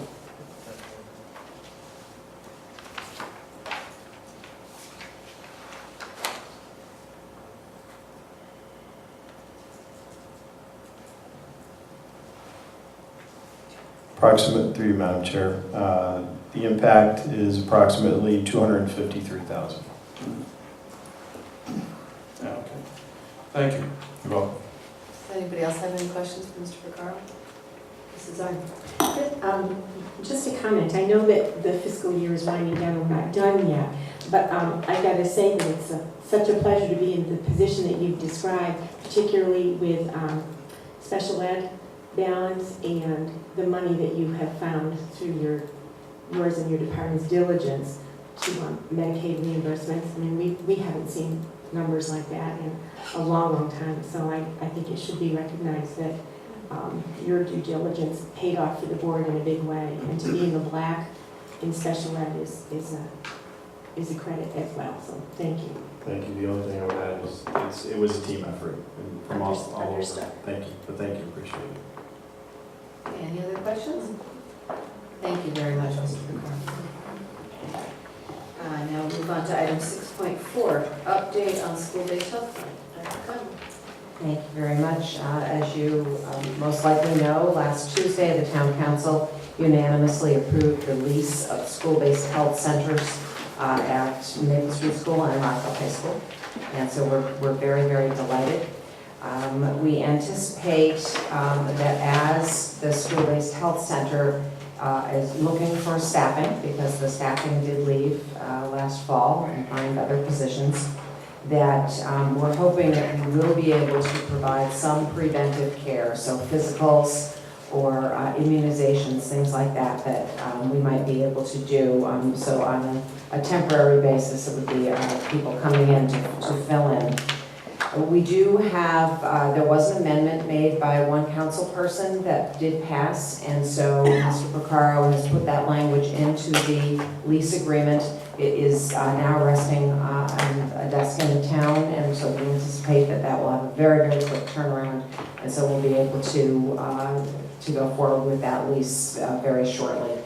So we're very excited about that. Dental services, which have been in limbo since last fall as well, are beginning this week. We're quite delighted. They could not give us the full service that they usually do. We usually are in their schedule, and there was not much room in the schedule, so we're picking up any days that they still have. I do know that Skinner Road School is starting this Thursday and Friday, and they are absolutely delighted. Mrs. Simon will be sending out a robocall shortly. We have many children who are already registered, and many children who would like to be registered, and they will be allowed to do so. So we're hoping to service as many students as possible with their dental care prior to the end of the school year. Anytime the van is free, we've said, please come here. So we're delighted. And that's all we have right now. We do anticipate that we'll be up fully in the fall with full services at both school-based health centers. Again, the staffing has to be hired through First Choice and to get fully up to speed. That's all. So do you have any questions? Mrs. Arndt? I think it's important to extend some thanks to a few people. Mr. Eugene Market, showed extreme patience and cooperation. I know that he had financial reasons to want this to come to fruition, but he was, in my opinion, he was remarkably patient with all that we put him and First Choice through. I think we need to acknowledge that. To Dave McQuaid, who is on the board at First Choice, and he was extremely supportive behind the scenes, working diligently to garner support and answer questions. He's been a presence and a huge benefit, a huge impact on this finally coming to fruition. I think it's important also to thank town council members, the board, did not do their due diligence, and the town council picked up on that, and I think we should thank them for, although I'm not happy with the delay that took place, but I do think that it was appropriate for them, and they picked up on something that the board did not. So I think it was an opportunity for us to work together, and worked out very well in the end. I appreciate their efforts as well. And I'm wondering if there is some, if there are some opportunities, I'd probably be asking Mr. Picaro through the chair, if there are ways since we now have a lease and not a contract, we have less input into the operations. So I'm wondering if there are ways, in your opinion, to be sure that we're ahead on the curve, and I'm wondering if it's in the form of perhaps requesting specific reports in a timely manner, that kind of thing, just to assure us that we still maintain some kind of, I don't know what the right word is, control, but to know what's going on. And I understand that the lease puts us in a bit of a different position. So are there things that the board can do or request through you? Through you, Madam Chair, it's a good question. The answer is yes, and we've explored that option when we converted from the service agreement to the lease agreement. Some of those items that we have agreed to work with Mr. Market on, and he's agreed to participate in, is our Health and Safety Committee. So we have staff in the health centers that will be active participants in our quarterly meetings to share their experiences in the health centers. We feel that they're an integral partner. Another example of that type of partnership and information sharing will be having the staff, the APRNs, social workers participate in the monthly nursing meetings with our nursing staff in the schools. And there's obviously some natural collaboration there as well. So we expect to maintain that open dialogue and relationship with the health center. We cannot control, per se, what they do, but there are regulations from the State Health Department that they have to comply with licensure for the facility and by the healthcare providers as well to maintain a high quality of care. But we're, as you indicated, interested in hearing about their experiences and figuring out ways to integrate some of that experience into our operations as well in the school nurses' offices. So we can, through you, so we can assume that, I know you'll be representing our best interests, but maybe there will be information reports from meetings or statistical things that we can request through you to First Choice, so that we can have a handle on what's going on. So through you, Madam Chair, yes, we will be sharing data. Okay, okay. And I alluded to what I thought, again, my opinion, was an oversight on the part of the Board of Education when our contract, the contract that had been proposed a long time ago that eventually ended up being discarded was not something that was reviewed by the business department, the school's business department, or by our attorney. And I think that's a lesson learned, and the town council made it very clear that they hoped that we learned that lesson. So although I was at the meeting and Dr. Conway said that it had been reviewed by the business office, I don't believe it was, because we had asked that question. And that we should probably be using our attorney. I know again, Dr. Conway, you said that it was an administrative responsibility, but the board wasn't allowed to do their due diligence, and the community paid a price for that, I think, not the board, but the community did, because that clinic was closed for a long time. So based on how this played out, I'm hoping that we learned a lesson, and that we will be more responsive to that lesson that the town council helped us see as well. Are there any other questions or comments? Mr. Kemp? I think it would be reasonable to understand what boards of education throughout the state do when it comes to contracts. I think that there are many different levels of contracts that are entered into by any given Board of Ed in Connecticut. And to say that we weren't allowed, I think is maybe a stretch. if there were some effort on the parts of this board to assess what kind of contract review does exist statewide, that might be instructive. But to reach the conclusion that we weren't allowed to do something, I think is a bit premature. I don't know the answer, but I would be interested to know what Kate would have to say to us regarding the degree to which business offices are involved in review, or attorneys of contracts, so that we would understand what basically is the norm throughout Connecticut. And then proceed accordingly, I would think. Thank you very much. All right, Mrs. Arden. I think it's important to certainly pay attention to the standard of practice.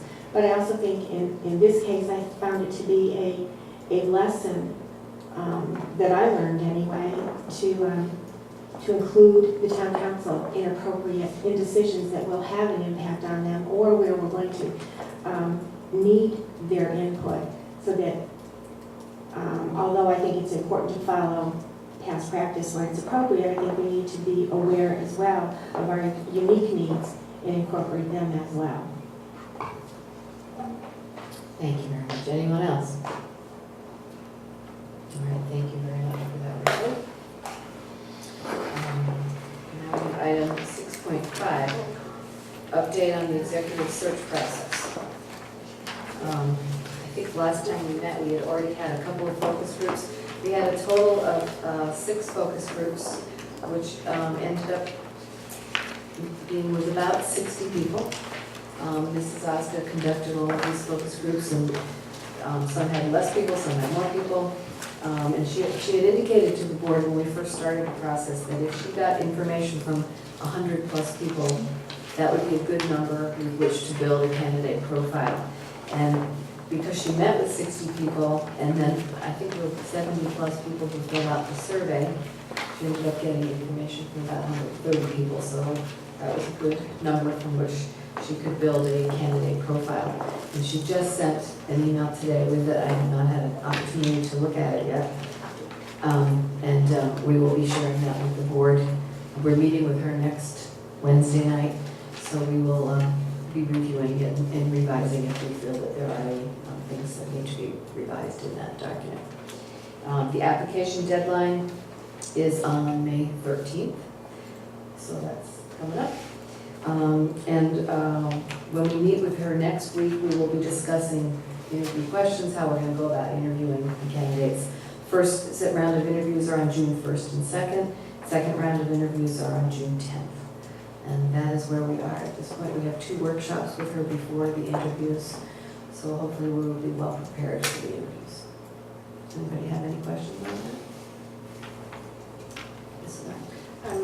I think we agreed, maybe we didn't intimate it, but didn't say that draft will be distributed to board members so that we'll have something concrete to talk about at the meeting. Okay. All right, anything else? And now we'll move on to item 7.0 to review and update the Board of Education calendar. Anybody have anything from calendar? Okay, item 8.0, opportunity for questions from the press on agenda items. One last, Mr. Wolf. Motion to adjourn.